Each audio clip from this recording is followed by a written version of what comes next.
Aglaonema അഥവാ Chinese evergreen നല്ല ഭംഗിയുള്ള ചെടികളാണ്. പല ഇനങ്ങളുണ്ട്. ചിലത് പച്ചയും കുറച്ച് സിൽവർ കളറുമായിട്ട് സിൽവർ ഗ്രീൻ എന്നൊക്കെ പറയുന്ന സിൽവർ ക്വീൻ എന്നൊക്കെ പറയുന്ന ഐറ്റുണ്ട്.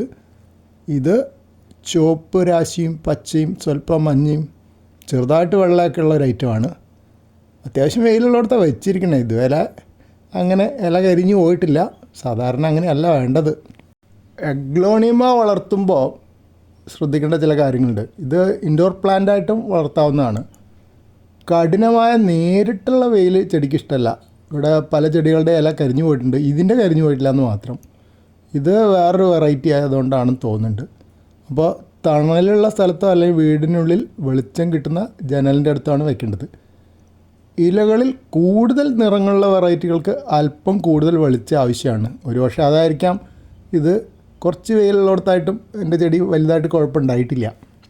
നനയ്ക്കുന്ന രീതി എനിക്ക് തോന്നുന്നത് മിക്കവാറും ഇൻഡോർ പ്ലാന്റായിട്ട് ചെയ്യേണ്ട കാര്യമായിരിക്കും. അതായത് ഈർപ്പം പൂർണ്ണമായി ഉണങ്ങിയ ശേഷം മാത്രം അടുത്ത തവണ നനയ്ക്കുക. ഞാൻ ഇവിടെ അങ്ങനെ ഒന്നുമല്ല ചെയ്യാറ്. എല്ലാ ദിവസവും രാവിലെ ഒന്ന് നനയ്ക്കും. പിന്നെ ഇവിടെ ഇൻഡോർ പ്ലാന്റായിട്ടല്ല വളർത്തുന്നത്, പുറത്താണ്. അപ്പോൾ അതുകൊണ്ട് എന്തായാലും കൂടുതൽ ജലനഷ്ടം ഉണ്ടാവും. ഒരു തവണ നനച്ചിട്ട് കുഴപ്പമൊന്നും കണ്ടിട്ടില്ല.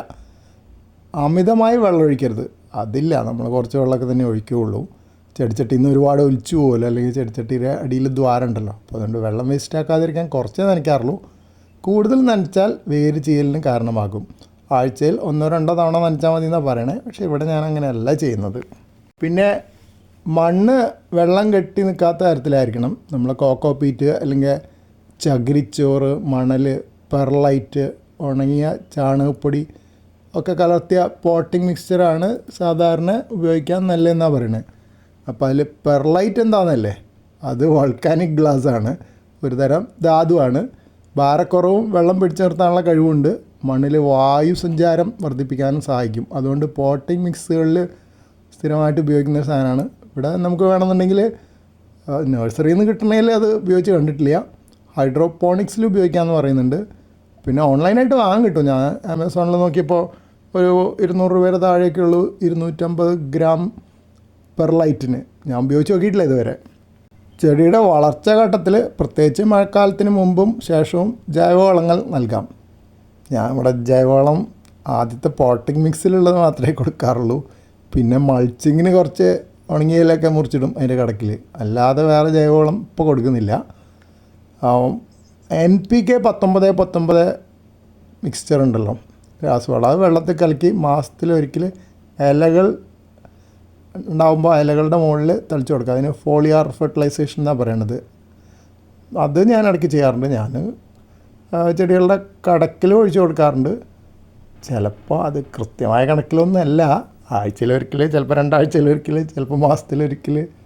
അതൊക്കെ നമ്മുടെ ശ്രദ്ധക്കുറവുകൊണ്ടാണ്. പക്ഷേ അത് കൊടുത്താൽ ചെടിയുടെ ഇലയ്ക്ക് നല്ല നിറവും കരുത്തും കിട്ടുമെന്ന് പറയുന്നുണ്ട്. ഈ ചെടി എന്തായാലും ഞാൻ നേരത്തെ കാണിച്ചു നന്നായിട്ട് വളരുന്നുണ്ട്. ശ്രദ്ധിക്കേണ്ട ചില കാര്യങ്ങൾ വേറെയും പറയുന്നുണ്ട്.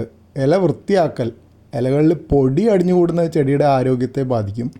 നനഞ്ഞ തുണി ഉപയോഗിച്ച് ഇലകൾ ഇടയ്ക്കിടെ തുടച്ചു കൊടുക്കുക എന്ന് പറയുന്നുണ്ട്. ഇവിടെ ഇടയ്ക്ക് പ്രശ്നം ഉണ്ടായിരുന്നു. തൊട്ടടുത്ത് റോഡ് പണി വന്നപ്പോൾ ധാരാളം പാർപ്പൊടി ഈ ചെടീനെ മാത്രമല്ല എല്ലാ ചെടികളുടെ ഇലകളുടെ മുകളിലും വന്നു. ഞാൻ ചെയ്തതെന്താ വെച്ചാൽ വെള്ളം സ്പ്രേ ചെയ്ത് അങ്ങോട്ട് കഴുകിക്കളഞ്ഞു. അല്ലാതെ നനച്ച് തുടച്ചു കൊടുക്കാനൊന്നും എനിക്ക് സ്കോപ്പില്ല. അത് കുറച്ച് മെനക്കെട്ട പണിയാണ്.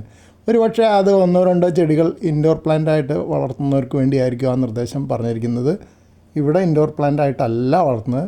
കുറേ ഉണ്ട് താനും. ഒരു 10-20 ചെടിയിലധികം ഉണ്ട്. അപ്പോൾ ഇതെല്ലാം നനച്ച് തുടയ്ക്കുക എന്ന് പറഞ്ഞാൽ പറ്റുന്ന കാര്യമല്ല. പിന്നെ കീടബാധ സാധാരണയായിട്ട് കുറവാണെന്ന് പറയുന്നത്. അത് ഞാനിവിടെ അങ്ങനെ തന്നെ കണ്ടിരിക്കണേ. ബാക്കി പല ചെടികളും കീടബാധ വളരെ ശല്യമുള്ളപ്പോൾ ഇതിനങ്ങനെ കണ്ടിട്ടില്ല.